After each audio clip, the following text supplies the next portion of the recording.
যুক্তরাজ্যের সমাবেশে যুক্ত হবেন সাবেক প্রধানমন্ত্রী শেখ হাসিনা। আর সেটি কিভাবে যুক্তরাজ্যের সমাবেশে যুক্ত হবেন এটি জানেন ভারত। আর এটি বলেছেন বাংলাদেশের পররাষ্ট্র মন্ত্রণালয়ের যিনি মুখপাত্র রয়েছেন তিনি। তো শেখ হাসিনা অনেকদিন ধরেই কিন্তু প্রকাশ্যে নেই, যদিও আমরা জানি যে তিনি গত 5ই আগস্ট গণ অভ্যুত্থানের পর দেশ ত্যাগ করে অর্থাৎ পালিয়ে তিনি পার্শ্ববর্তী রাষ্ট্র ভারতে অবস্থান করছেন এবং দিল্লিতে অবস্থান করছেন। তো শেখ হাসিনা দেশ ছেড়ে যাওয়ার পরে তাকে কিন্তু প্রকাশ্যে কিংবা ভিডিওতে এই পর্যন্ত সম্ভবত কেউ দেখেনি। তবে এবার তিনি 8 ডিসেম্বর যুক্তরাজ্যের একটি সমাবেশে ভার্চুয়ালি অর্থাৎ ভিডিওর মাধ্যমে তিনি সমাবেশ করবেন এমনটাই জানা গেছে। এবং এই সমাবেশটি কিভাবে ভার্চুয়ালি করবেন এটি ভারত জানে এমনটা দাবি করেছেন বাংলাদেশের পররাষ্ট্র মন্ত্রণালয়ের মুখপাত্র। আর এটি নিয়ে একটি সংবাদ প্রকাশ করেছে ভোরের কাগজ 5 ডিসেম্বর 2024। সেখানে তুলে ধরা হয়েছে শেখ হাসিনার আগামী 8 ডিসেম্বর ভার্চুয়ালি তিনি যুক্তরাজ্যের আওয়ামী লীগের নেতাকর্মীদের সঙ্গে কিভাবে সমাবেশ করবেন। তো ভোরের কাগজ পত্রিকাতে কি প্রকাশিত হয়েছে বা পররাষ্ট্র মন্ত্রণালয়ের মুখপাত্র বাংলাদেশের তিনি আসলে কি বলেছেন, যেটি ভারত জানে শেখ হাসিনার এই তথ্যটি যুক্তরাজ্যের সঙ্গে ভার্চুয়ালি সমাবেশ করার বিষয়টি আমরা একটু বিস্তারিত তুলে ধরছি। পররাষ্ট্র মন্ত্রণালয়ের মুখপাত্র মোহাম্মদ রফিকুল আলম বলেছেন, যুক্তরাজ্যে আগামী 8 ডিসেম্বর শেখ হাসিনার সভাপতিত্বে একটি বড় সমাবেশ করতে যাচ্ছে আওয়ামী লীগ।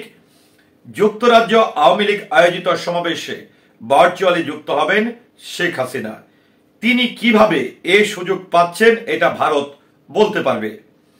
বৃহস্পতিবার 5 ডিসেম্বর সাপ্তাহিক ব্রিফিংয়ে সাংবাদিকদের এক প্রশ্নের জবাবে তিনি এসব কথা বলেছেন।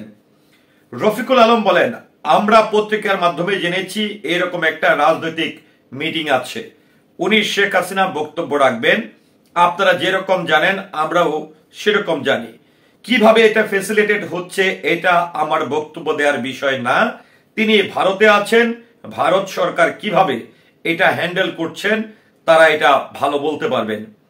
যুক্তরাষ্ট্রের নতুন প্রেসিডেন্ট ডোনাল্ড ট্রাম্প প্রশাসনের শাসনামলে ঢাকা ওয়াশিংটনের পারস্পরিক স্বার্থ সংশ্লিষ্ট বিষয়ে বৈপরীত্য হওয়ার সম্ভাবনা কম দেখছে বাংলাদেশ।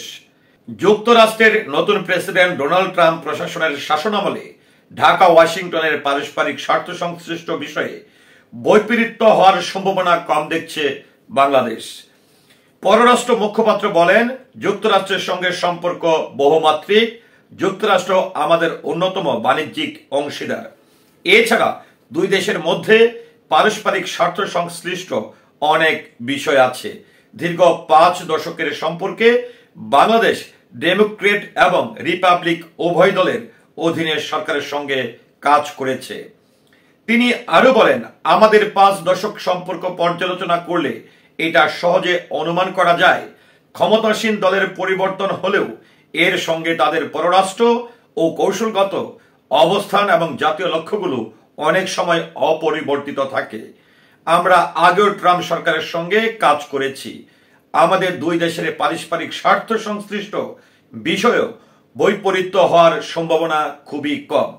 তো যাই হোক, ভোরের কাগজ পত্রিকায় পররাষ্ট্র মন্ত্রণালয়ের যিনি মুখপাত্র রয়েছেন তার যে আসলে জানার বিষয়টি যে সাবেক প্রধানমন্ত্রী শেখ হাসিনা যিনি ভারতে বর্তমানে অবস্থান করছেন তিনি যুক্তরাজ্যের অবস্থানরত আওয়ামী লীগের নেতাকর্মীদের নিয়ে একটি বড় ধরনের সমাবেশ করার যে বিষয় আভাসটি দিয়েছেন, তিনিও সেটি একদম গণমাধ্যমের বিভিন্ন সংবাদের মাধ্যমে জেনেছেন এমনটাই কিন্তু প্রেস ব্রিফিং এ তিনি বলেছেন। তো ভিউয়ার্স, যদি সাবেক প্রধানমন্ত্রী শেখ হাসিনা এরকমই ভার্চুয়ালি আওয়ামী লীগের যারা প্রবাসী আছে যুক্তরাজ্যে তাদের সঙ্গে এই সমাবেশটি করার বিষয়ে আসলে আপনারা কতটুকু অবগত আছেন বা আদৌ কি সেটি হবে কিনা এটি নিয়ে আপনাদের মতামতকে আশা করছি কমেন্টের মাধ্যমে জানাবেন।